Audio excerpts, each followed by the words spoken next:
Perkenalkan, nama saya Natasha Malviska dengan NIM 123450024. Di sini saya akan menjelaskan studi kasus yang mana menggunakan uji hipotesis ANOVA satu arah. Pertama-tama kita install terlebih dahulu package di R masing-masing, yang mana kita akan menginstal T-Series, CAR, Agricol, dan ggplot. Lalu selanjutnya kita akan mengimport dataset yang dari Excel, lalu kita copy dan akan memunculkan datanya seperti ini. Dan kita buatkan variabel baru dan kita panggilkan variabel yang ada di data yang telah kita import, lalu kita run.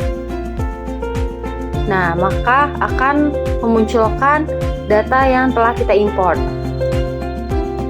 Selanjutnya, kita akan membuat box plot yang mana menggunakan rumus nilai dari metode koma data sama dengan nilai tes, yang mana main adalah box plot nilai tes berdasarkan metode pengajaran, dan xlab metode pengajaran, ylab nilai tes, dan untuk warnanya itu ada sky blue, salmon, dan light green.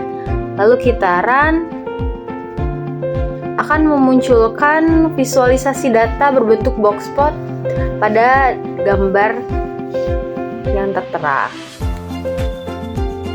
Selanjutnya kita akan menghitung derajat bebas, menghitung jumlah kuadrat, menghitung kuadrat tengah, dan menghitung F hitung dan nilai p-value. Dapat dilihat dari kode yang tertera. Lalu setelah kita running akan memunculkan output pada yang baris pertama menunjukkan bahwa nilai derajat bebas atau DF untuk masing-masing komponen adalah 8 adalah derajat bebas total yang sering digambarkan dengan DFT, lalu 2 adalah derajat bebas perlakuan dan sering dilambangkan dengan DFP, dan 6 adalah derajat bebas galat atau error, sering dilambangkan dengan DFG. Lalu untuk baris yang kedua adalah nilai dari jumlah kuadrat untuk setiap komponen, yang mana 434000 adalah jumlah kuadrat total atau JKT, 308 6667 adalah jumlah kuadrat perlakuan atau JKP yang mempresentasikan variansi antara kelompok perlakuan, dan 125,3333 adalah jumlah kuadrat galat atau JKG yang mempresentasikan variansi dalam kelompok perlakuan. Pada baris ketiga adalah nilai kuadrat tengah atau KT untuk setiap komponen, yang mana memunculkan output 154,333 adalah kuadrat tengah perlakuan atau KTP yang diperoleh dari JKP dibagi DFP, dan 20,8889 adalah kuadrat tengah galat atau KTG yang diperoleh dari JKG dibagi DFG. Dan baris yang keempat adalah nilai F hitung atau F hit yang dihitung dari rasio antara KTP dan KTG, yang mana nilainya adalah 7,388298. Nilai ini digunakan untuk menguji apakah terdapat perbedaan signifikan antar kelompok perlakuan. Semakin tinggi F hitung, maka semakin besar kemungkinan terdapat perbedaan signifikan antara kelompok. Dan baris yang terakhir adalah nilai p-value atau p-val 1 yang menunjukkan probabilitas hasil ini terjadi secara kebetulan jika tidak ada perbedaan nyata antar kelompok perlakuan, yang mana nilainya adalah 0,0240841. Dalam konteks uji statistik, jika p-value kurang dari tingkat signifikan yang ditentukan, misalnya 0,05 atau 5%, maka kita menolak hipotesis 0. Yang berarti perbedaan antara kelompok dianggap signifikan. Perkenalkan, nama saya Evi Deviati. Di sini saya akan menjelaskan kode tentang ANOVA di bagian kode berikutnya. Untuk ANOVA, di sini terdapat kode ANOVA data nilai data dengan data metode. Hal tersebut merupakan cara untuk menjalankan ANOVA untuk menguji perbedaan nilai rata-rata yang ada dinilai dengan berdasarkan kelompok yang ada di metode. Output yang dihasilkan di sini yaitu ada DF atau degrees of freedom untuk metode yaitu 2 dan 6 untuk residual. Yang di sini terdapat sum SQ atau sum of square, merupakan total variansi dan yang terdapat nilai 308,7 untuk metode dan 125,3 untuk residual. Dan selanjutnya terdapat mean SQ atau mean square yang termasuk rata-rata kuadrat yang menghasilkan nilai 154,33 untuk metode dan 20,89 untuk residual. Selanjutnya ada F-value dan dimana nilainya 7,388 yang merupakan statistik uji F untuk uji ANOVA. Selanjutnya ada PR lebih dari F dimana nilainya yaitu 0,0241, dimana nilai ini merupakan nilai P yang menunjukkan signifikansinya. Karena di sini nilai P kurang dari 0,05, maka terdapat perbedaan signifikan antara metode yang diuji. Selanjutnya di sini saya akan menjelaskan tentang plot ANOVA 1 yang menghasilkan grafik sebagai berikut. Plot ANOVA 1 merupakan perintah dalam R untuk membuat plot diagnostik ANOVA atau argumen 1 yang menunjukkan jenis plot yang ditampilkan yaitu plot residual versus weighted, di mana plot ini menunjukkan sisa residual terhadap nilai yang diprediksi atau weighted values. Plot ini biasanya digunakan untuk memeriksa asumsi homoskedastisitas atau variansi residual yang konstan. Selanjutnya, apabila titik-titik tersebar secara acak di sekitar garis 0 tanpa pola tertentu, maka asumsi homoskedastisitasnya terpenuhi. Dan apabila titik-titik terlihat cukup menyebar dengan baik meskipun ada beberapa nilai ekstrim atau outliner pada sisi atas dan bawah. Di sini titik-titik terlihat cukup menyebar dengan baik. Plot ANOVA 2 dan menampilkan grafik sebagai berikut. Plot ANOVA sendiri merupakan sebuah perintah dalam suatu perangkat lunak atau statistik yang digunakan untuk menghasilkan visualisasi dari hasil analisis varians atau ANOVA. Plot yang dihasilkan dari perintah di atas adalah Kiki plot atau kuantil plot dari residual, atau Kiki plot adalah grafik yang membandingkan distribusi kuantitatif dari suatu sampel data dengan distribusi teoritis yang telah diketahui, biasanya distribusi normal. Dan jika pada titik-titik membentuk garis lurus yang mendekati diagonal, maka dapat diasumsikan bahwa residual mengikuti distribusi normal. Dan apabila titik-titik menyimpang secara signifikan dari garis lurus, maka dapat diidentifikasi bahwa residual tidak mengikuti distribusi normal.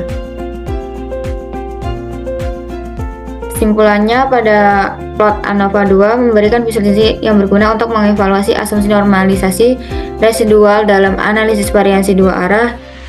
Dan selanjutnya, di sini saya akan menjelaskan mengenai sisa residual pada ANOVA dan Jarkoy-Bera test dan sisanya yang menampilkan output sebagai berikut. Pada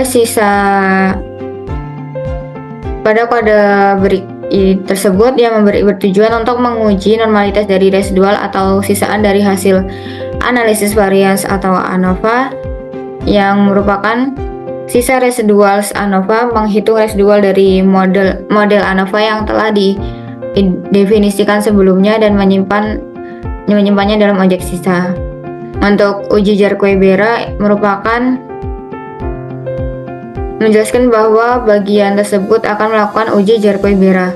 Jarkoy ini merupakan data residual di mana digunakan untuk menguji apakah data berasal dari distribusi normal, dan untuk mengujinya dilakukan menggunakan kemiringan atau skewness dan kurtosis dari data. Dan untuk Shapiro test atau sisa merupakan uji pada data residual, di mana untuk menguji normalitas data dan membandingkan kuantitatif distribusi sampel dengan distribusi normalnya. Di sini terdapat nilainya, yaitu data sisa X squared 0,7344, DF-nya sama dengan 2, p-value sama dengan 0,6927.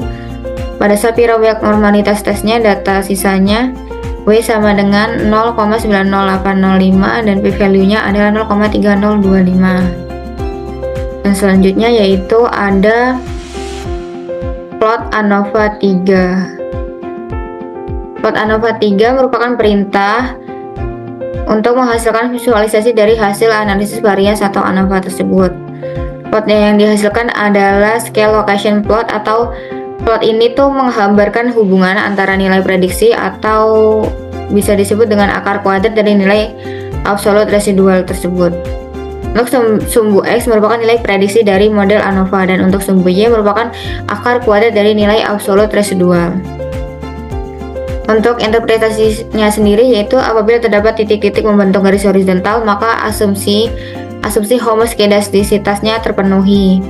Dan apabila melengkung atau menyebar, maka asumsi homoskedastisitasnya tidak terpenuhi. Artinya varians dari residual tidak konstan. Dan selanjutnya di sini saya akan menjelaskan tentang library car atau Leven test data nilai dan data metode yang menghasilkan output sebagai berikut. Untuk library car merupakan library yang berisi fungsi-fungsi untuk tambahan untuk analisis regresi termasuk uji Leven nih. Dan Leven test atau data nilai data metode ini merupakan cara untuk menguji kesamaan varians atau kelompok-kelompok yang didefinisikan dalam variabel atau data metode ini, dan variabel data nilai adalah variabel numerik yang akan dibandingkan variansinya. Untuk data metode secara otomatis diubah menjadi faktor kategori, di mana langkah yang diperlukan untuk melakukan uji leavening. Dan DF merupakan derajat kebebasan, dan F adalah statistika uji F, dan PR lebih dari F merupakan nilai dari P. Di sini terdapat nilai P, yaitu yang dihasilkan 0,8752, dan keputusannya karena nilai P lebih besar dari 0,05 tingkat signifikasi umum, maka kita gagal menolak hipotesis 0. Dan selanjutnya di sini saya akan menjelaskan tentang Turkey HSD atau ANOVA conf.level dan plot Turkey HSD yang menghasilkan grafik sebagai berikut. Untuk Turkey HSD ini merupakan hasil analisis varians atau ANOVA yang telah disimpan dalam objek ANOVA tersebut. Hasilnya yaitu untuk 0,95 merupakan tingkat kepercayaan yang digunakan dalam uji ini, yaitu 95%. Untuk sumbu Y merupakan pasangan kelompok yang dibandingkan pada kategoriknya, dan untuk S merupakan nilai selisih rata-rata kedua kelompok beserta interval kepercayaannya. Untuk garis horizontal menunjukkan interval kepercayaan untuk selisih rata-rata, dan titik 0 menunjukkan titik di mana tidak ada perbedaan signifikan antara kedua kelompok. Uji Turkey HSD ini digunakan untuk melakukan perbandingan berganda atau multi compression setelah analisis varians atau ANOVA menghasilkan hasil signifikan.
skewness, dan kurtosis. Jika p-value lebih besar dari tingkat signifikansi, maka residual dianggap normal.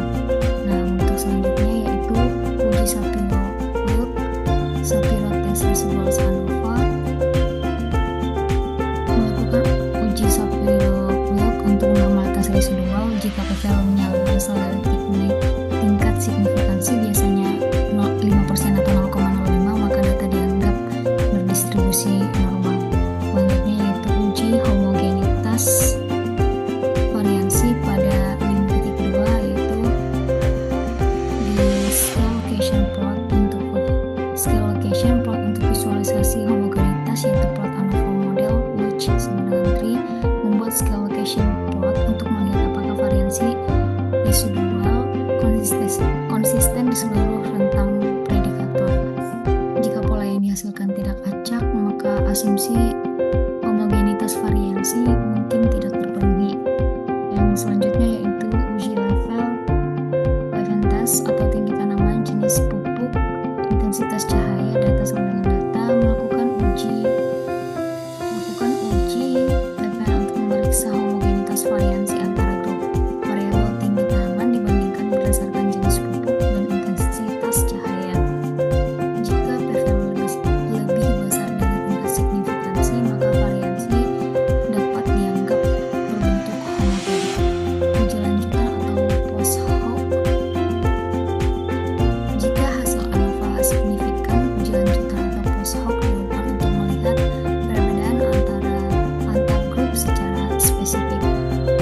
Nah, untuk di bagian 61 uji Tukey ASD, melakukan uji Tukey Hannes Significant Difference atau HSD pada model ANOVA untuk membandingkan antar grup dengan tingkat kepercayaan sebesar 95%. Hasilnya disimpan dalam Tukey Results. Nah, untuk plot hasil Tukey result sama dengan 1, membuat plot untuk Tukey hasil Tukey HSD yang membantu memvisualisasikan perbedaan signifikan antar grup. Dan yang bagian 6.2 uji LSD dengan package Agricolate, ada alternatif uji Tukey. Digunakan di sini untuk membandingkan grup berdasarkan variabel tertentu. Uji LSD untuk jenis pupuk, melakukan uji LSD untuk variabel jenis pupuk dengan tingkat signifikansi 0,05, hasilnya disimpan dalam LSD pupuk. Plot hasil LSD untuk jenis pupuk, membuat plot untuk hasil uji LSD jenis pupuk memudahkan interpretasi perbedaan antara kelompok. Dan terakhir yaitu uji LSD untuk intensitas cahaya dan plot hasil LSD untuk intensitas. Pada bagian ini yaitu dilakukan uji LSD untuk variabel intensitas cahaya dengan tingkat signifikansi 0,05, hasilnya disimpan dalam LSD cahaya. Dan plot hasil LSD untuk intensitas, membuat plot untuk hasil uji LSD intensitas cahaya.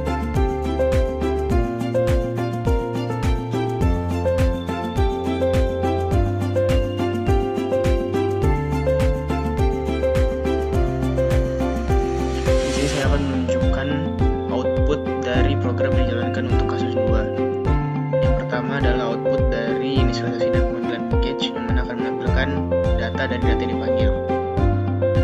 Lalu yang kedua adalah menampilkan gambar atau ringkasan hasil ANOVA, itu seperti ini. Selanjutnya menampilkan uji residual ANOVA, X square dan W,